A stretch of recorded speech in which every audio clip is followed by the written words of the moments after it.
नमस्कार मित्रांनो, कालाय तस्मै नमः या संस्कृत सुभाषिताप्रमाणे समाज माध्यमातही बदल होत गेला.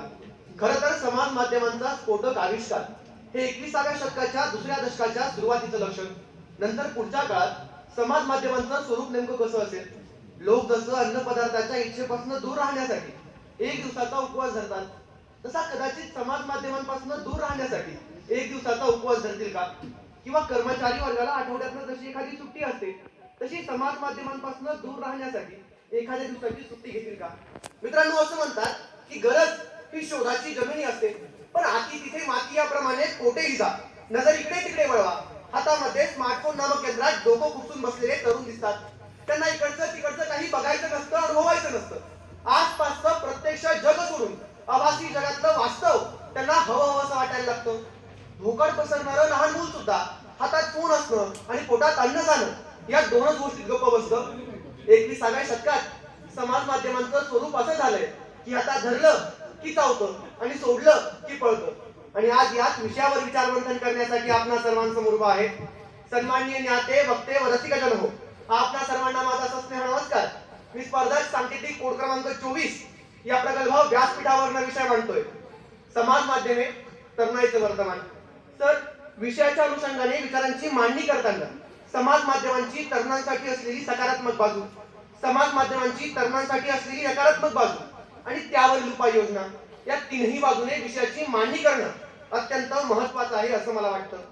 मित्रांनो, असं म्हणतात जिथं पोहोचत नाही रवी तिथं पोहोचतो कवी. आणि असाच माझा एक कवी मित्र मैत्रिणीच्या प्रेमात पडला, त्याहून अधिक समाज माध्यमांच्या प्रेमात पडला. आता त्याच्या समोरून 60 वर्षांची आजी जरी जात असेल तरी तो गीत गायला लागतो कि फेसबुक जैसा फेस है तेरा, आंखें हैं गूगल जैसी, एंटर करके सर्च करूंगा दुनिया की ऐसी तैसी, व्हाट्सएप पे चैट करेगी तो जन्नत से मिलवा दूंगा, स्नैपडील और फ्लिपकार्ट से जो चाहे दिलवा दूंगा. असे समाज माध्यमांवरील समाजप्रेमी आणि व्हॉट्सअप युनिव्हर्सिटीचे पदवीधर तरुण आपल्याला आपल्या आजूबाजूला दिसतात. मित्रांनो, समाज माध्यमांवर आपल्याला न पटलेली गोष्ट दुर्लक्षित करण्याऐवजी समोरच्याने मांडलेल्या प्रत्येक मतावर आज शाब्दिक वैचारिक वाद होताना आपल्याला दिसतात. आज आपल्याकडे नसणारी गोष्ट दाखवणारी पिढी समाजामध्ये जन्माला येते. सर असं म्हणतात की बदल हा निसर्गाचा नियम. एका ग्रीक तत्वज्ञानाने म्हटल्याप्रमाणे बदल हा एकमेव स्थिर घटक आणि तो झाला सुद्धा काळात, माणसात, समाजात आणि समाजाच्या मानसिकतेत सुद्धा. मित्रांनो, गेल्या काही वर्षात सर्वसामान्य माणसाच्या आयुष्यात खूप आमूलाग्र बदल झाले. स्वातंत्र्य नंतरच्या काळात रेडिओ, 60-70च्या दशकात दूरदर्शन, 80च्या दशकात संगणक, 90च्या दशकात नेटवर्क केबल, मोबाईल आणि आता 21व्या शतकात इंटरनेटच्या माध्यमातून व्हॉट्सअप, फेसबुक, ट्विटर, इंस्टाग्राम ही समाज माध्यमे मानवाच्या हाती आली.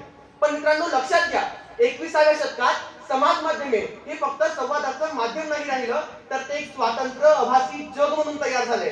हे वास्तवही तुम्ही आणि लक्षात घेतलं पाहिजे. मित्रांनो, आज आपल्या देशात जात, धर्म, रूढी, परंपरा, थोरा मोठ्यांचा इतिहास, देशभक्ती, देशप्रेम अशा कुठल्याही विषयावर समाज माध्यमांवर थोडी जरी टीका टिप्पणी झाली तर आणीबाणी लागेल की काय असं वाटायला लागतं. कारण आपले कुठले शब्द वा कुठले वाक्य कोणाच्या भावना कशा दुखवतील याचा नियम नाही. भारताच्या संविधानाच्या कलम 19 अ नुसार प्रत्येकाला अभिव्यक्ती स्वातंत्र्याचा अधिकार आहे, पण स्वातंत्र्यासह काही मर्यादाही आहेत.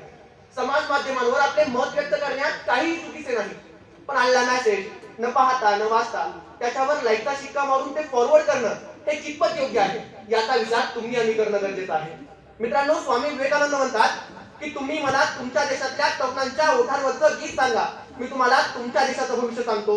किंवा त्याही पुढे जाऊन एपीजे अब्दुल कलाम म्हणतात की नुसती देशामध्ये तरुणांची लोकसंख्या जास्त असणं म्हणजे देश महासत्ता बनत नाही, तर ती तरुणांची लोकसंख्या सुशिक्षित आहे की अशिक्षित आहे, व्यसनी आहे की निर्व्यसनी आहे, तंत्रज्ञानात वाकंबर आहे की ध्येयासक्त आहे, यावरच देशाचं भवितव्य अवलंबून असतं.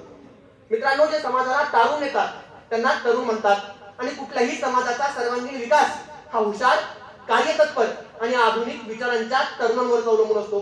खरं तर आजची तरुण पिढी म्हणजे देशाचं उद्याचं उज्ज्वल भविष्य. पण 21व्या शतकात तंत्रज्ञानाने परिपूर्ण असलेल्या तरुण पिढीला विविध व्यसनांनी ग्रासले.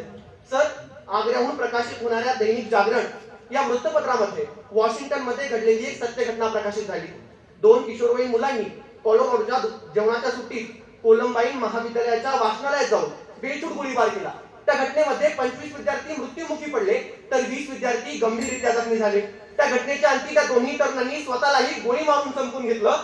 तपासांती असं स्पष्ट झालं की या हॉलिवूड सिनेसाइड हत्याकांडामागं समाज माध्यमच जबाबदार आहेत. पण सर, जेव्हा मी या विषयाच्या दुसऱ्या बाजूने विचार करतो तेव्हा असं लक्षात येतं की मध्य प्रदेशातील शिवापुरीत 17 वर्षाचा मनोज आणि 19 वर्षाच्या रामनिवासने तळ्यात बुडणाऱ्या 3 महिला आणि 5 बालकांचा जीव वाचवला. नंतर त्यांनी सांगितलं की त्यांना ती प्रेरणा चायनीज ऍक्टर जॅकी चॅन यांच्या एका रीलमधून मिळाली. किंवा त्यांनी पुढे जाऊन पुण्यामध्ये कमला नावाच्या तरुणीला 300 ml ओ निगेटिव्ह रक्ताची गरज होती. डॉक्टरांसमोर प्रश्न उभा होता की 300 ml ओ निगेटिव्ह रक्त आणायचं कुठनं. त्या कमला नावाच्या तरुणीने फेसबुकवर पोस्ट केली की मला 300 ml ओ निगेटिव्ह रक्ताची गरज आहे, हा माझ्या जीवन मरणाचा प्रश्न आहे. आणि पाहता पाहता 300 ml नाही तर 3 लिटर ओ निगेटिव्ह रक्त जमा झालं.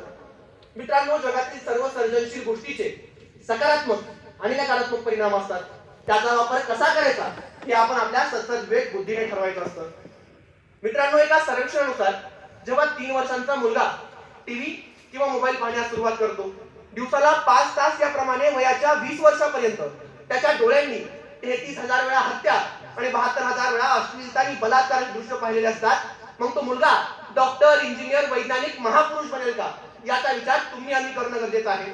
मोहनदास नावाचा एक लहान बालक राष्ट्रपिता महात्मा गांधी मोहनदास नावाचा एक लहान बालक राजा हरिश्चंद्राचं नाटक पाहून आयुष्यभर सत्य आणि अहिंसेचा पुरस्कार करणारा बनतो. आणि तोच मोहनदास नावाचा लहान बालक राष्ट्रपिता महात्मा गांधींच्या नावाने जगप्रसिद्ध होतो. राजा हरिश्चंद्राचं नाटक जेव्हा बुद्धीवर एवढा प्रभाव टाकू शकतं आणि एखाद्या व्यक्तीला आयुष्यभर सत्य आणि अहिंसेचा पुरस्कार करणारा बनवू शकतं, आणि दुसरीकडे एखादा मुलगा जर 33,000 वेळा हत्या आणि 72,000 वेळा अश्लीलता आणि बलात्काराचे दृश्य पाहणार असेल तर तो काय बनेल. मित्रांनो, समाज माध्यम ज्यासाठी अस्तित्वात आली त्यासाठी त्यांचा वापर केला तर समाज माध्यम नक्कीच तंत्रज्ञान देवीचा आशीर्वाद करतील. शेवटी इतकंच की समाज माध्यम वाईट नाही, वाईट आहे त्यांचा अतिरेक. तो अतिरेक तुम्ही टाळाल, मीही टाळेल. एवढाच माफक आशावाद आणि मनपूर्वक धन्यवाद.